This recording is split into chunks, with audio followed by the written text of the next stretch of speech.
Are you like most professionals who haven't received training to meet the mental health needs of older adults? Well, this podcast is for you. Welcome to the Psychology of Aging podcast. I'm Dr. Regina Kepp. I'm a geropsychologist and founder of the Center for Mental Health and Aging. I created this podcast to give you tools and insights to meet the mental health needs of older adults. This is after 20 years of working with older adults in some of the largest healthcare systems in the United States. Each week, I share evidence-based tools that you can use with your clients starting today. And if you find the resources here helpful, check out our online continuing education courses at mentalhealthandaging.com. All right, let's jump into today's episode. Did you see the recent New York Times article that said ADHD diagnoses are surging among older Americans? Okay, let's do a little reality check. Since when are 30 to 60-year-olds or 30 to 64-year-olds considered older adults? In the world of research and mental health and aging, even physical health and aging, it tends to be that people 65 and older are the age group that are older adults, not people under 65. And the reason for that is we use markers like Social Security and Medicare. That's likely to change given that Social Security age is changing. We'll see how that goes. But it definitely isn't 30-year-olds or 40-year-olds or even 50-year-olds. In this New York Times article, the journalist tells stories about people in midlife or mid-age from 30 to late 50s who describe their experiences of long-time symptoms with ADD and ADHD symptoms who were not diagnosed until they were adults. And this is important because people are living for a long time with symptoms that could be managed, and that may interfere with work and relationships and all sorts of things, quality of life, access to resources. However, the title suggests that we're going to be talking about older adults, when in fact the study that the New York Times is getting this data from don't show trends with older adults. And so here is the graph, and I'm going to zoom into this graph to show you more closely what I'm talking about. What you'll see over the years from 2018 to 2024 in this graph is that indeed this green age group here, which is people 30 to 44, have had an increase in diagnoses of ADHD, as have the age group of 45 to 64. However, when we look above at 65 plus, we're not seeing the same surge. But the New York Times is suggesting that the surge in ADHD diagnosis is happening for older people, which it's not. And this leads me to the conversation today, why this is so important. So the headline that says ADHD diagnoses are surging among older Americans, it's not only misleading, it misses a really critical opportunity to focus on a real and often overlooked issue, this fact that mental health needs of older adults are overlooked and misrepresented, undiagnosed and untreated. So here are the questions that we should be asking. Why aren't we seeing a rise in ADHD symptoms in people 65 and older when it's happening in ages 30 to 64? Why does it stop there? That's the question we should be asking. Could it be that ADHD, as well as all other mental health conditions, are grossly underrepresented, unidentified, and undertreated among older adults? Might that be the answer? Let's look a little deeper. I'm Dr. Regina Kepp. I'm a board-certified clinical psychologist, geropsychologist, and the CEO of the Center for Mental Health and Aging. Let's answer these questions now. So why is it that we're not seeing the same surge in people 65 and older?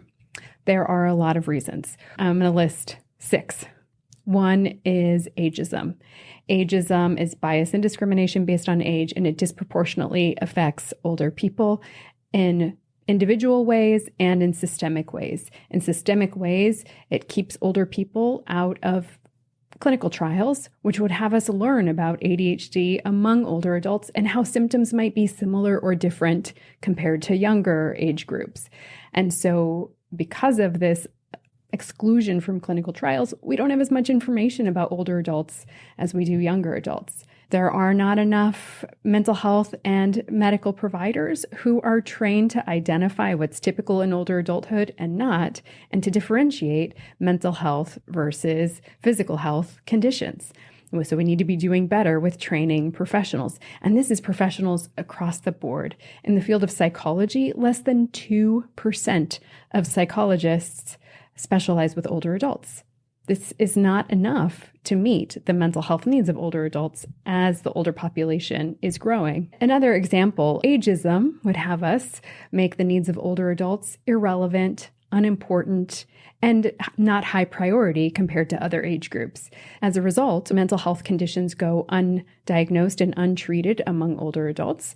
So what happens when mental health conditions are not treated among older adults? This has all sorts of negative consequences, like medical problems worsen. The amount of medication required to manage medical problems increases. The rate of hospitalization increases. Emergency room visits increase.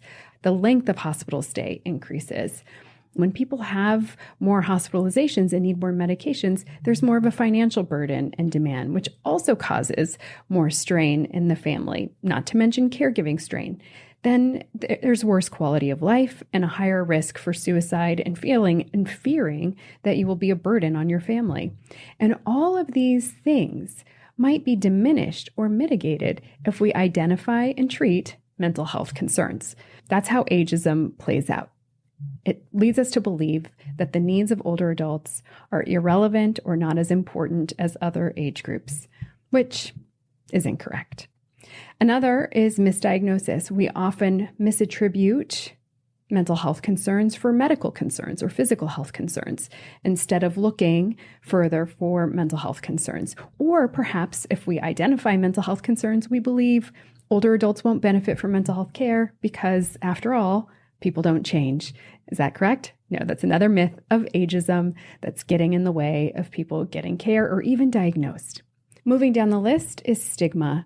Stigma that keeps older adults from accessing mental health care or even sharing if they're experiencing mental health symptoms. If you were reared in a generation that saw and was told that mental health concerns were a weakness or a defect, you'd be less likely to talk about them. Thankfully, that's shifting and changing in society as it should, but that stigma still plagues many older people who would otherwise benefit from mental health care. And providing misinformation in articles like this, like with the New York Times, can contribute to that stigma because it's not sharing accurate information. Because of that stigma and lots of other conditioning, older adults are more likely to describe mental health concerns as physical complaints.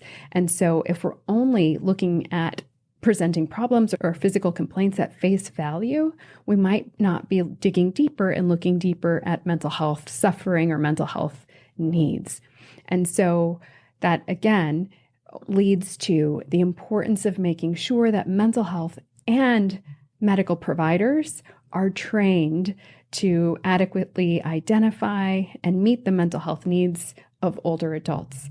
And finally, this is one under-discussed topic as we talk about older people. That's people 65 and older, to be clear. One under-discussed topic is resilience.